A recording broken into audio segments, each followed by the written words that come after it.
Yeah, so today we're going to talk a little bit about goal setting as a couple, and particularly how to set financial goals together.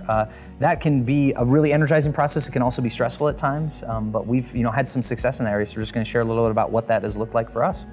Something that we do when we talk about goals, we talk about money all the time, but we see goals and financial goals as something a little bit separate because they're our why. They're the reason that we're doing all the budgeting and all the things that we do. So we have done what we call dream dating, and that is once every month, 2 months. Yeah, about a month. We'll go out to dinner, go out on what would look like a typical date, but the topic of conversation is kind of an evaluation of how we're doing on our goals. Are we where we want to be? And then also, are our goals what we want them to be? Have we changed in the last couple months, last year or so, about what we care about most? And how are these things all lining up? And because we made that a regular rhythm, it actually is really nice for us because we know we're going to talk about it eventually. We're not going to just forget these conversations, but it's like a little motivational tool. Every couple months we re-energize ourselves with our budget and we stay on track that way.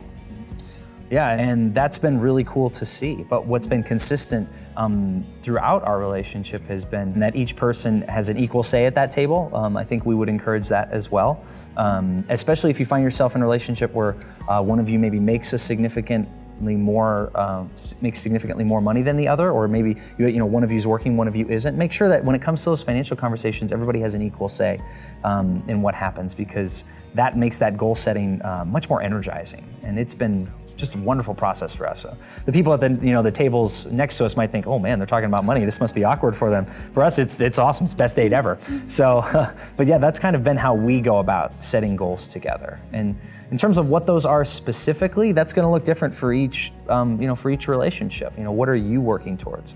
Another tool or tip we often give would be that if you look at what you're spending your money on, kind of in those months where you're naturally looking at your spending plan, and you take the top 5 things you spend your money on, and then you look at the top 5 things you care about most in the world, whether that's family or travel or education, what are the things that you care most about? And if those things don't align, then maybe your goal is just starting to get them to the same point. Yeah, I think a good goal has to be specific. Not just to save more money, for example, but I would like to save $5,000 over the course of the next year by saving this much per month. So the SMART acronym is really a good one because it to make it specific, measurable, all of those things, have a timeline picked out, attainable, and realistic. That really, I think, is what makes a good goal, whether financial or otherwise. And if you're looking for help and assistance in this area, we at Spokane Federal Credit Union are certainly here for you. We offer financial counseling, credit counseling services for couples, and just a friendly place to be able to have this conversation.